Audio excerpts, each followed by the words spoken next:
The curious case of Keita. On the eve of the opening of the transfer window, we're here with the agenda on Blood Red to debate Naby Keita's Liverpool future. 2 years out from the end of his Liverpool contract, could he move on this summer? Or how do the Reds find a way of unlocking the club's third most expensive signing of all time? I'm Guy Clark, our Blood Red writer. Matt Addison is here with me. And to start with, Matt, I suppose, are we reaching or are we already at a stick or twist crossroads with Naby Keita? I think we are. I think we've approached it this summer.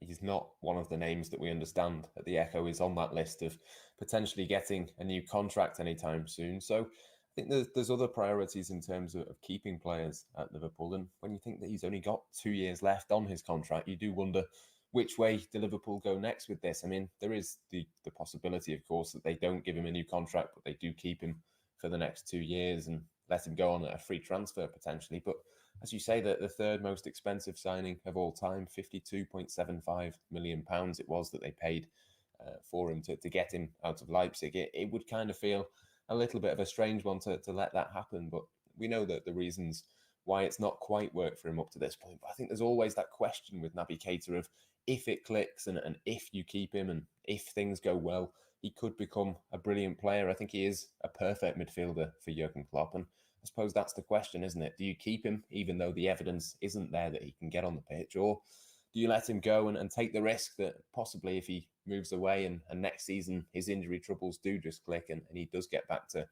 being the player that he was at Leipzig, suddenly then Liverpool would regret that. So I think it's really in the balance. But as you say, we are very much approaching now a time where Liverpool have to make a decision one way or the other. To me, I think they have to be ruthless this summer, but you can't be ruthless with every player that's on the fringes. You have to keep some of them. And that's the kind of debate that I think will be going on internally at Liverpool now. And he of course, arrived with so much fanfare because of the wait for him to become a Liverpool player. But 3 years into his Liverpool career, and so often when we debate and talk about Naby Keita, we're talking about him not being involved or fantasizing over what he could offer and could deliver. He's 26 now. I suppose over those last 3 years now, we've slowly but surely actually seen a depreciation not only in his value, but maybe even in his talents. And you say there, if his injury record can improve, we know what he can offer. I'd sort of question maybe if that player is still in there and actually that Liverpool are hanging on to a player here in thinking he's got this ability within. Because, for example, he came in the Fulham game, didn't he, during Liverpool's run of poor results, and it was hoped this could be the game, this could be the player to unlock stubborn defences. And even in that game, there was precious little that was offered up. Yeah, well, it was the same for Real Madrid as well. He came in for that one. Jurgen Klopp explained afterwards that he'd been world-class in training. He'd been doing all of the right things, everything that Klopp and his coaching staff wanted. But then you put him into that match scenario and it just didn't quite happen for him. So it is a really strange one. I mean, the talent is very much there. But I think it's one of those that you won't quite really understand the player that he is until he plays a full season, or if he ever can play a full season and you get to see him get into rhythm, get into form, and maybe play himself into being the player that he once was. I mean, it's a really strange one in terms of the injuries. I mean, at Leipzig, he didn't really have too many problems. He was playing regularly. It was obviously still a very fast, intense league, the Bundesliga. It's not hugely different to the Premier League. I think the Premier League is another step up physically, but not enough that you would think that these injuries would be caused by that. So it's a real conundrum to work out why it is. I mean, we've seen plenty of players move from Germany to England before and not have this problem. It's not like there's sort of a precedent for that being the case. And you only have to look at the number of minutes that he's played. I mean, he played under 700 minutes last season for Liverpool in all. He only started 9 matches in the entirety of the season. And I mean, you only have to compare him to Gini Wijnaldum, who is probably a player that Keita himself would look at and think, well, he's moved on. Maybe I can be the replacement. I mean, Wijnaldum played more than 3,600 minutes for each of the last 4 seasons for Liverpool. So the numbers just don't even compare between them in terms of getting them on the pitch. But I think the interesting thing is that if you actually look at the small sample size, admittedly, of Keita, but when he is on the pitch, his actual statistics in terms of ball progression, winning the ball back, his pressing, all of those things are better than Gini Wijnaldum. But of course, that's just completely irrelevant. If you can't get him on the pitch, it just doesn't really matter. Yeah, Jurgen Klopp does often turn to him at big times, as you say. the Real Madrid game away in the Champions League. In fact, since getting dragged off in that game before half-time, he's not featured for Liverpool. Wasn't even in the squad for any of the last 5 Premier League matches of the season either. And when you look at that list of players that Liverpool have signed and spent big money on, certainly since FSG came into the club, and that really being when Liverpool have unlocked any sort of transfer war chests they may have had. But the only 2 more expensive players have been Virgil van Dijk and Alisson Becker.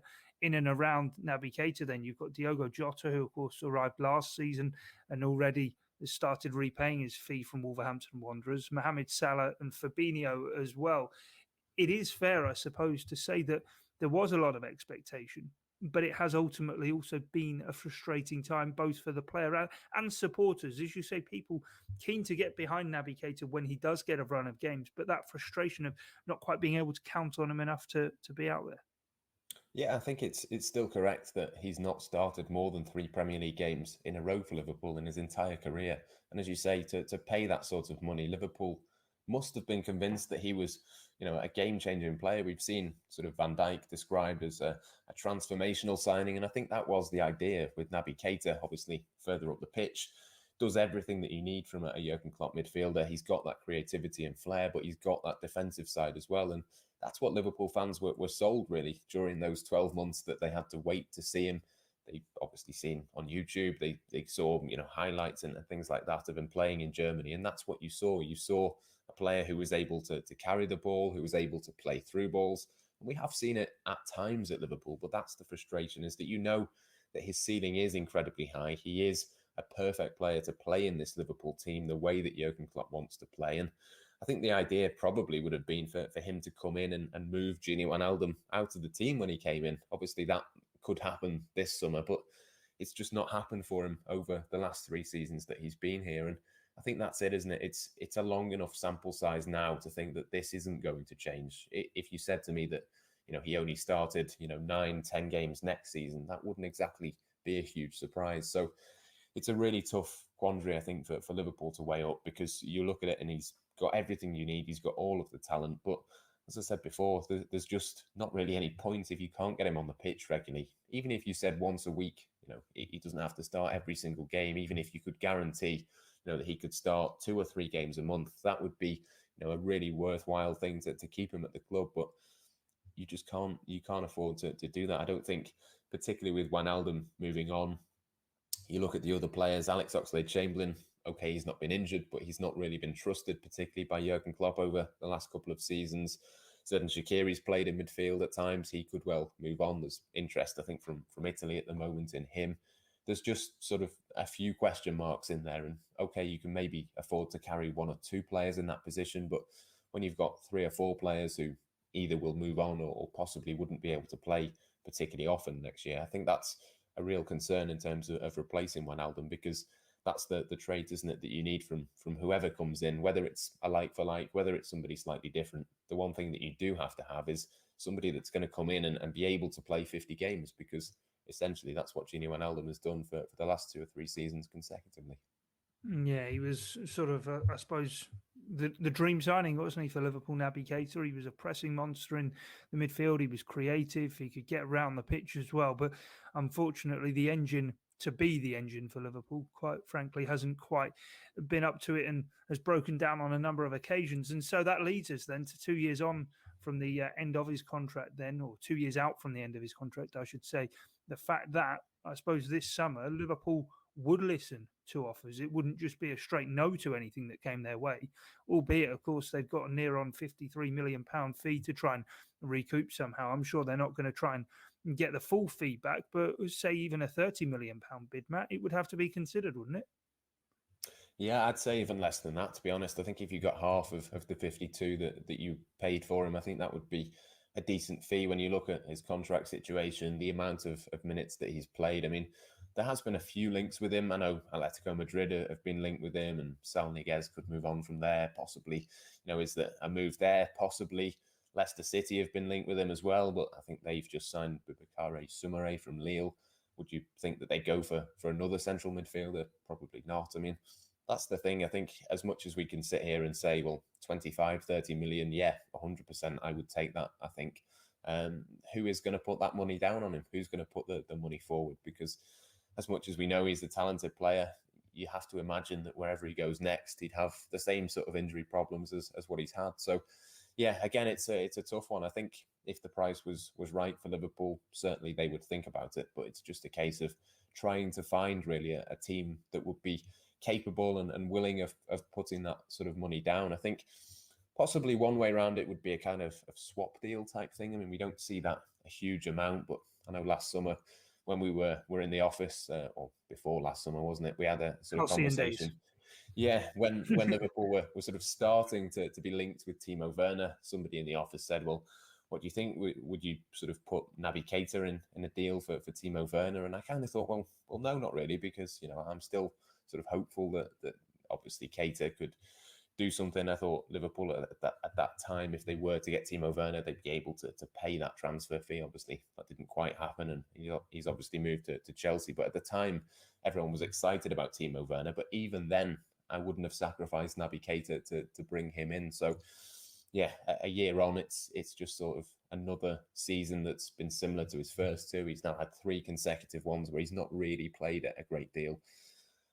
Yeah, I think you'd struggle to find anybody willing to put 25 million down for him. But is there a swap deal in there? Possibly. Maybe you could tempt someone on that sort of grounds. But again, obviously that's a very rare thing to do in the transfer market, and it would have to be a club where Liverpool were keen on a particular player, and obviously that club would then have to be keen on Naby Keita. A lot of things would have to fall into place for that to be the case.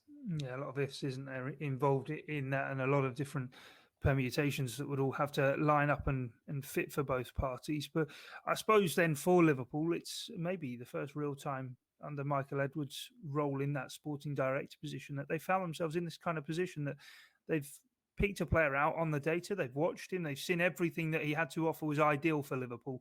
Unfortunately, the mechanics of it, obviously these aren't robots, they are human beings, and unfortunately it hasn't quite worked out for him. But they've been brave before in the transfer market and sold players, maybe against popular opinion. This time it might be against their model of wanting to turn a profit on players, but it may well be the necessity to evolve and move the squad on.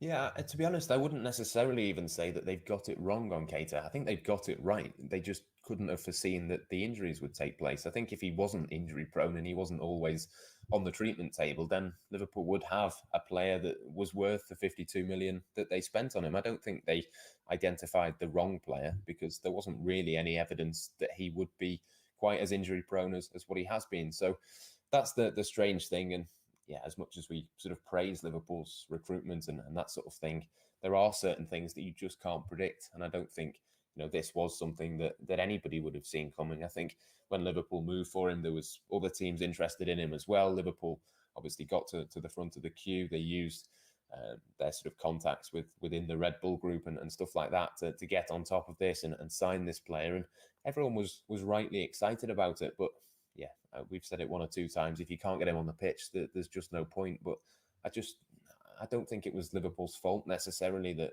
they couldn't have foreseen that, because I don't think anybody could. I think I'm right in saying at Leipzig, he was playing sort of 30 plus games in the league each season. He wasn't injury prone. He didn't pick up these injuries. And that's the sort of thing that you'll look back on and wonder quite what's happened, whether it's, just a change of intensity, a change in his training program, whatever it is.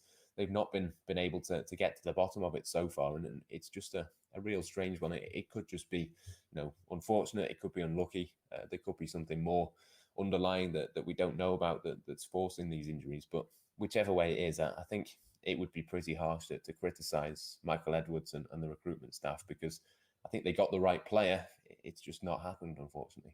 Yeah, circumstances has played against them. In terms of it, then 2 years away from the expiry of his new contract, I suppose he wouldn't command maybe the terms that he's on right now, having arrived as the 3rd most expensive signing in the club's history. But do Liverpool, I suppose it is, we said at the top, they're at a crossroads. It is maybe a bit of a gamble.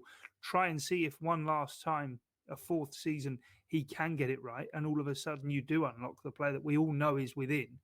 Or do they try and claw back what fee they can and find maybe a younger player to fit into that midfield?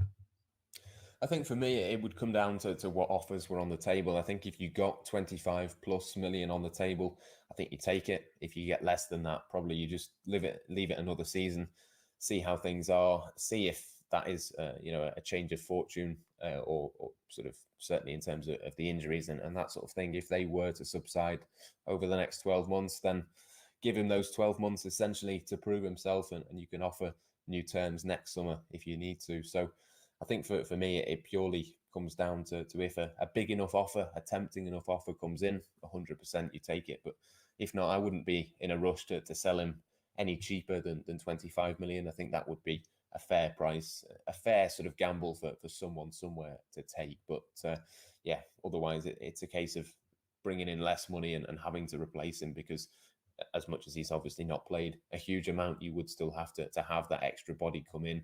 Obviously, having Gini Wijnaldum departed as well, I think you would need certainly one player who would play every week to come in if both of them were to leave in one summer. So, yeah, I think it would be one of those that I don't think Liverpool are desperate. I don't think Liverpool should be desperate to get rid of him just yet. That could happen next summer with a year left on his contract. Then you would accept a cut price move. But I think for this summer, unless a pretty decent offer comes in, I'd be tempted just to keep him, let him do what he's been doing, and just say to him, look, you've got 12 months, and if you don't do anything in the next 12 months, if it doesn't quite work for you, then unfortunately we're going to have to part ways. But I think he's young enough that you can give him that extra 12 months, and I think there's going to be enough exits this summer, enough upheaval in the squad that you probably don't want to add another unnecessary name to that list. Yeah, well, of course, the transfer window does open tomorrow. Of course, Liverpool having already wrapped up a deal for Ibrahima Konate from RB Leipzig. Who else will be coming in? Who will be going? Will Naby Keita be one of those to be heading for the exit door at Anfield? We will have to wait and see. But don't forget, you will be able to follow it all across on the Liverpool Echo website as well as here on Blood Red. I've been Guy Clark, Matt Addison alongside me. Thanks for joining us here on The Agenda. Until next time, it's bye for now.